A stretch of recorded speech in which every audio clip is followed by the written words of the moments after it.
We'll begin with a few of the questions that were pending from the other night. So the first one is a bit of a lengthy question, and I apologize that I missed it for the last 2 days. So it begins off by saying that the divorce rate is on the increase, and mainly the mothers and the children are the ones who pay the high price. The fathers don't care, and then they accuse us, meaning the wives, for not following Allah's rules, because the child is the father's responsibility from age 9. So that's just a brief background to the situation. And so the question is that if the father throws the kids onto the mother for her to take care of them, but at the same time they accuse the mother that she is doing haram, what is the mother's responsibility? Meaning that is Allah going to punish the mother, especially the father, if the father has left Islam and doesn't want the children to be raised as a Muslim?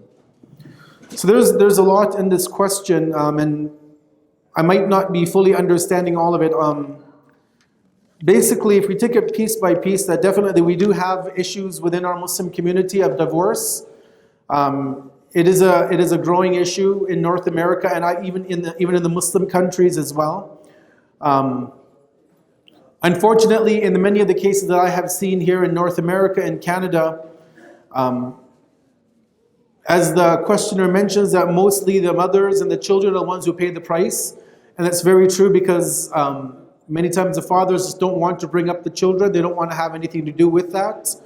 And many times they don't also provide financial support for the children's maintenance, which is not only is it in Canadian system is an obligation if the mother is having custody of the children, but also from the religious perspective, it's also an obligation that the father takes care of the children until they reach at least the age of maturity and marriage. So that's the one part. So then the questioner says that they accuse us for not following Allah's rules because a child is the father's responsibility from age 9. But because she also mentions that if the father has left Islam and doesn't want the children to be raised as a Muslim, basically, I mean, there's one issue that we have where, although Islamically there are rules in terms of the custody of the children, when the father gets it, when the father is allowed to have custody of the children, but if the father leaves Islam, then he basically loses any rights on that child in terms of custody and that. He still has to maintain the child, but he would lose custody. I mean, we live in a society in Canada, at least, where we don't have Islamic courts, so we're basically forced to go to the Canadian court system. Although there are options available, because in Canada, most provinces allow religious mediation, where if a couple were to go to a religious scholar for mediation of an issue of a divorce settlement, as an example, and they agree on a resolution, they can take that to the court system. And again, provinces may differ. I don't know the rule in Alberta. In Ontario, they have this rule where they could come to a conclusion, a solution rather, and the courts would then be able to implement that legally.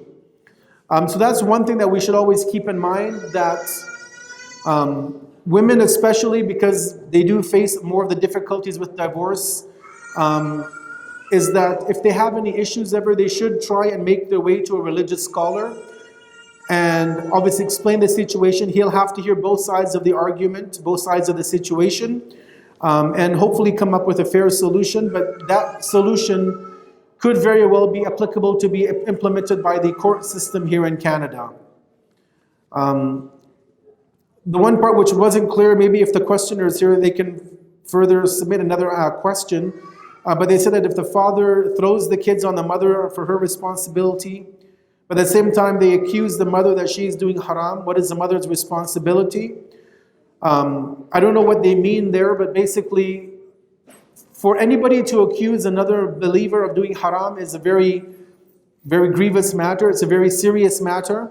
And whoever it is, they need to have proof, they need to have witnesses, they need to have some evidence before they go ahead and accuse anybody else of doing something haram.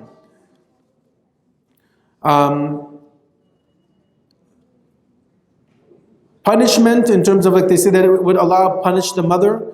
Obviously, Allah subhanahu wa ta'ala is, as we've been mentioning, He's very just, He's fair, He's balanced. Punishment would not be there for a person if they have not done anything wrong.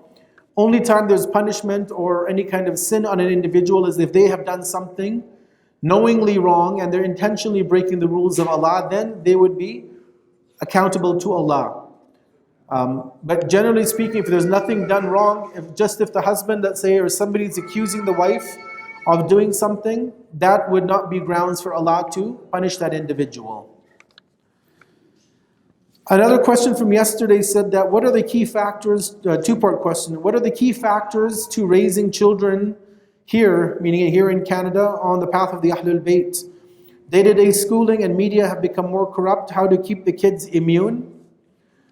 So obviously that's one of the biggest challenges that I think all parents in Canada and North America are facing, is that how do we maintain our children staying on the path of Islam and the teachings of, on the path of the Ahlul Bayt alayhimus salam.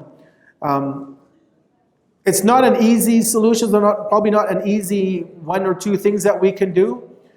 Many different things that people have tried. For example, there are some parents whom we know, and we had tried this.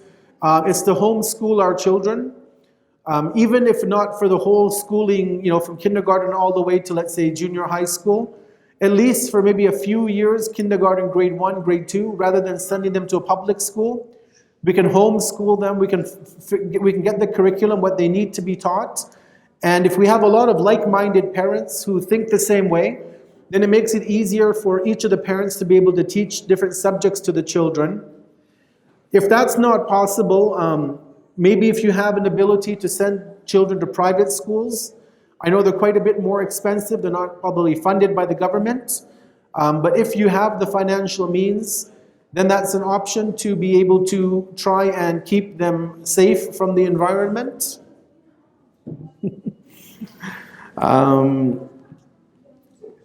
Also, we have centers like this, a Zahra Learning Center, right, which are doing events, they're doing programs for the children, for the youth. It's a good opportunity for our children to be involved in a center like this. If we find that maybe that they have ample free time and we can have parents come and volunteer, right? It's not a one-man show. Like with every community that I've been to across Canada as well and Europe, you can't just have 1 or 2 or 3 people run the whole center. They may be in charge of the day-to-day administration and opening and closing and finances and paying the bills, making sure everything runs. But as parents, we all have to volunteer. We all have to support the center. We all have to give time, right? If we have skills, maybe we can teach, we can play games, we can do something with the children. We have to let the organization know that we have certain skills and that we want to contribute that to the community. So using centers like this in order to get our children to become more active, playing with one another, learning with one another, those are also things that we can try to do to keep our children immune to a certain extent, obviously, because eventually they'll get to high school, they'll get to junior high school, they'll get to high school, university.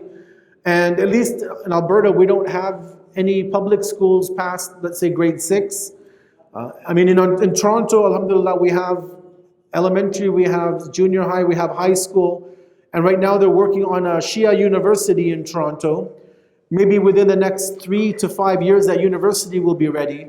So you'd have children all the way from kindergarten all the way to university in a Shia establishment of learning. That's already happening in Toronto. It's maybe something that has to be replicated in other communities. But until that time, we basically have to help one another out. Right? Allah tells us even in the Quran, "Ta'awanu alal birri wa taqwa, wa la ta'awanu alal ithmi wal udwan." So we have to do ta'awun, we have to help one another. If we're parents, if we have children, we should try and volunteer. If we're single, we're not married yet, we don't have children, maybe we have a bit more free time. We should try and use that for the betterment of the community and basically work with that. The part 2 of the question said that when there's no Shia school here, is it better to attend Islamic schools rather than public schools where the kids are not taught anything about the Creator? I would say that at that level, it's as long as you can balance it, right? Because if the children are going to a non-Shia school, depending on the level of the school and how much influence they have from certain other aspects of Islam, they may come home more confused about Islamic history and aqidah and fiqh. But as long as we can, A, maybe talk to the school and see what kind of a curriculum they have, or B, is that we make sure that when they come home and on the weekend, on the Saturday or Sunday school, that we balance whatever they've learned. Let them learn about the other madhahib and other aspects of Islamic history from the other Muslims' perspective. But as long as we can counter that and give them our narrative, right, and our understanding of those same events, I would say that we may be better off doing that rather than send them to the public school system. But again, we should check with the school what kind of a curriculum Muslim school is using, and then base that accordingly if we decide to send them to that establishment. Another question that came in the other day, which was remaining, was that what can you do? What can you do if you feel yourself distancing from Allah to get closer to Him? So obviously, I think with all of us, we go through these ebbs and flows in our iman. Sometimes we're like at a high, we're at a peak of iman, and we're praying on time, we're reading Quran, we're reading the adiyah, the supplications, we're engaged with Allah, we're always communicating with Allah. But there will be times in life where we will go down that little valley and that peak, we'll lose that plateau, we'll go down into a valley where we don't want to pray, we don't want to do any of the things. Obviously, in those times is where we need to focus. We actually see in the hadith about similar situations, right? So we have hadith that tell us that when you pick up the Quran to read the Quran, we're told that continue to read the Quran for as long as you feel an attachment to the word of Allah, till you feel that you are in that state of communication and Allah is communicating with you. And then the hadith says that when you find that you're not connecting to the Quran, that you're just reading it just to sort of pass the time, hadith says just close up the Quran and put it away for another day. So we will all go through those times where we won't find incentive or a lot of enthusiasm to engage with Allah. When we find ourselves doing that, we need to, as the hadith even mentioned, that just do the wajibat, at least, obligations. Don't maybe try to push yourself in the recommended actions. If it's getting to an extent where you're really feeling that distance from Allah, we have to obviously look at our own lives. Sometimes we might find that there are certain things in our lives that are making us feel that distance. It could be maybe just a perpetuation of sins, right? We talked about music last night. Music is one of the things I would say that definitely distances us from Allah. Engaging in haram, either actively or passively, right? Being around even people who are sinning, right? Let's say we're at school or work, people are using curse words, vulgarity. Maybe we're at work and people are again engaged in behavior or conduct which is un-Islamic. These things can have an impact on us, and we may feel that sort of spiritual laziness. We don't want to even engage and communicate with Allah. So we have to look back, again, just making sure we do at least the wajibat. Try to change the environments that we're in. Ultimately, we have these different months within the year. We have like Shahr Ramadan, we have Muharram, we have other times in the year, Rajab and Sha'ban, when they come along. Those are opportunities to, again, engage and charge up our spiritual batteries. If we have the ability to go for ziyarah to Iraq, to Iran, to any of these sacred places, Medina, Umrah, these are also ways to re-engage with Allah and redevelop that connection. Those are sort of temporary boosts of energy, right? It's like turbo for that time you're in there. And then when you come back, we need to maintain that, have that continuity. But ziyarat, umrah, hajj, these things are also ways to help us get back on track with Allah. And then when we come back, obviously we have to have a change in our character. This question asked, is it haram to buy things or stuff in Muharram? So generally speaking, it's not haram to buy things in Muharram. If you need something, obviously food, clothing, you need to buy something for school, you needed school supplies, let's just say, or something you need, that's not a problem. The one issue that we have is obviously on the day of Ashura. We have actually clear hadith which tell us that if you buy anything on the day of Ashura, Even things you need, like food, that you won't find any barakat in that. There'll be no blessings in it. So we shouldn't, definitely on the day of Ashura, nothing should be, we shouldn't buy anything online shopping or in the stores. That day particularly should be reserved just for the remembrance of the tragedy. But other than that day, rather, the rest of the month of Muharram, before Ashura, after Ashura, there's no problem. There's nothing haram about shopping or buying anything during that time period. And the last question that we have here, at least written, is that is downloading or viewing pirated books, movies, or software haram? And what is Ayatul Sistani's ruling on the subject? So, as far as I remember from Ayatul Sistani's book,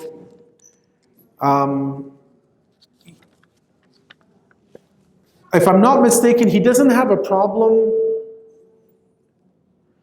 His issue is with the person who's actually pirating the information. So, for example, you go and get a book from the library, or you borrow a book from a friend, and you photocopy that book and give it to friends or upload it onto a torrent site, let's say. Or you do that with a movie. You go and get the movie on the DVD and you rip the movie to your computer and then you upload it on the internet or you share it with friends. As far as I recall, I'll confirm it for tomorrow, but as far as I remember, that's where the problem comes, is because he's basically saying that when you buy something, you buy a book or you buy a video or you purchase a product, you're basically making an agreement with that company. Like you buy Microsoft Word, you buy Microsoft Office, you're buying that with a license agreement that only you're going to use that. So by a Muslim, and obviously we know in the Quran, Allah tells us many times, He says, Ya ayyuhalladhina amanu awfu bil uqud, right? O you who believe, be truthful to your promises. Right? So you buy something. Thank you. It's a new one? Okay, put that there. So you buy a book or you buy a movie or you buy a computer software, and you basically, when you buy that, you're making a contract with the company that you're not going to duplicate it. So that's where most of the Maraji, including Sayyid Sistani, if I'm not mistaken, he has the issue, is that you're not allowed to copy it. Now, downloading might be another issue. I haven't seen it, I don't think I've seen a response from him, but I'll take a look on his website. But we also realize that when you download something which has been copied by somebody else, now they're uploading it online, again, you are in essence breaking the laws of the land, right? You're breaking the law of Canada. And as Muslims, we're obligated to follow the rules of the country that we live in. So we can't say, well, I live in a kafir country, so I can steal, right? Because pirating is technically stealing.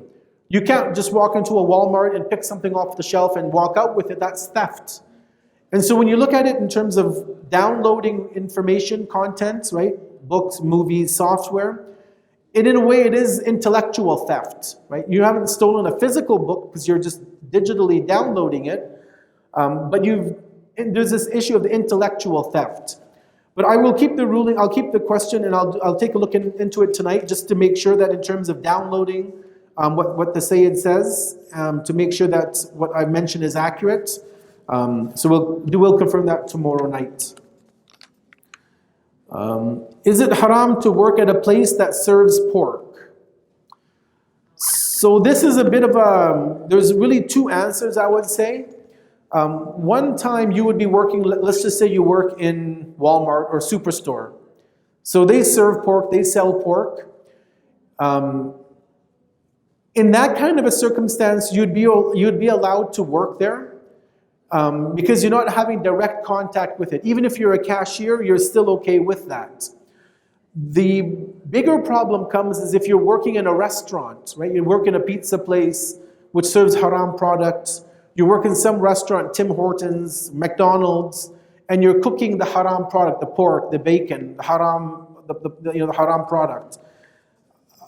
As far as I recall from all of the Maraja, that's where the problem comes, is when you are doing direct dealing with that haram commodity. Whether it's alcohol, whether it's pork. Because in certain things in Islam, even though they're haram, we can deal with it. So for example, we can still sell beef or chicken that's not slaughtered Islamically to people who deem it to be okay for them. So you could sell a hamburger to a non-Muslim that's not halal, because that's not the problem. There's no problem with that. But things like pork, which are obviously najis product, you can't make it tahir, you can't make it halal. Alcohol, you can't make alcohol pure or halal. So even to sell those to non-Muslims is haram. To deal with that with non-Muslims is haram. So people who work, let's say, if you have that limited connection, like you're just a cashier in a department store, that would be okay. But if you're working in a restaurant, you're cooking product, you're serving the product, that's where the problem comes in. Alcohol, again, is even more to serve it, to sell it, to carry it. There's obviously much more problem with that. But yes, so to sum it up, is it haram to work at a place that serves pork? If you're having direct contact with it, you're, let's say, cooking it, or in that situation, then yes, that would be haram. That would be haram. That's actually it for tonight. If there's anything else from the floor, though, or any other written questions to come in. You have a question? Yes. Is it haram to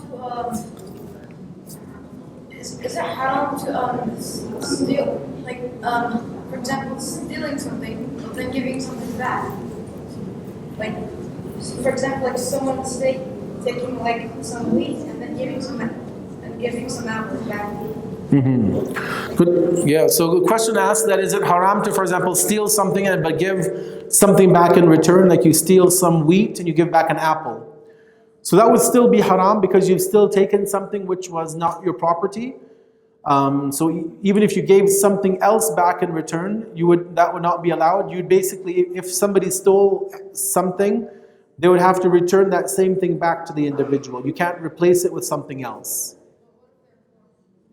What if they're poor?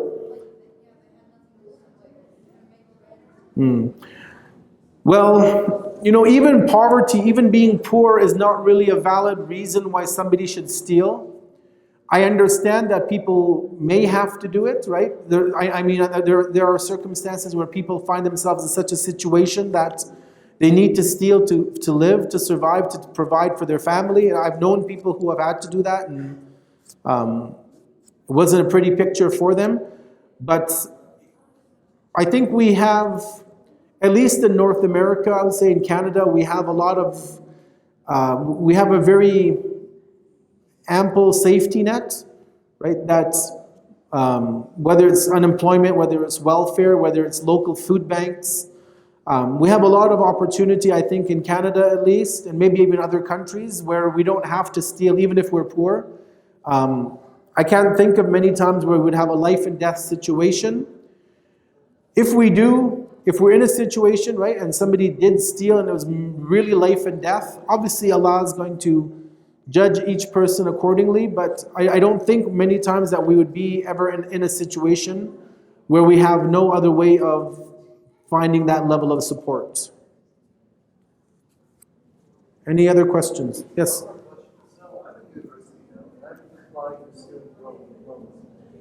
Somehow, I don't get to pay it off fast enough, and I have to pay interest. Would that be riba and therefore be haram? So the question is that as a university student, you take a loan, and if you can't pay the loan back in time, then you obviously have to pay interest. Is that haram or halal? Is that riba? Basically, the general understanding of all of the ulama in terms of loans is that as long as you're borrowing money for a necessity, if you can't pay it back in time and you have to pay interest, that loan is okay, right? So for example, in the West, most of us can't afford to buy a house without a mortgage, right? Very few people have $400,000, $500,000 sitting around that they can pay cash for a house. So two things. One is that for necessities of life, like food, clothing, shelter, education, true necessities, if we have to borrow money and pay interest, that's not a problem. We have to be sure that we make sure that we pay the loan off as soon as possible. When it comes to credit card debt as well, we have a similar concept, right? That if you need to charge something on your credit card, the best thing is never carry a credit card balance. So only charge as much as you can pay off at the end of the month. If you have extra expenses which you can't afford, medication, let's say, you can't afford clothing for your children, or something issue comes up and you can't, then in those instances it's obviously permissible to carry that debt and pay the interest. But we have to make sure that they're only for necessities of life, that we're not going towards excess or greed. So student loan is a perfect example. We can't afford to go to, obviously the education, tuition is expensive. That would be okay to have to pay interest on that kind of a loan.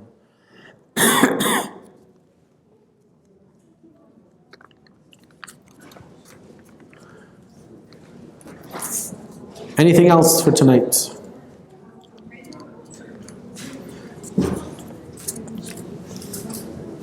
If there's nothing else, inshallah, we'll wrap it up for tonight. Again, thank you all for coming out tonight. We ask Allah to accept these acts of worship from us in this month of Muharram. We ask Allah to be able to get closer to Allah, to be able to get closer to Rasulullah and the Ahlul Bayt alayhim salam, and that we can follow in the teachings of the Quran and the life of the Prophet and his family. Let's remember all of the people who have helped to organize these majalis, all of the volunteers who have served in any way, all of those who are in need of our du'as. Let's remember all the deceased from our family, our friends, the ulama, the shuhada who have left this world, with one surah al-Fatiha, but before that, one salawat upon Muhammad wa ali Muhammad.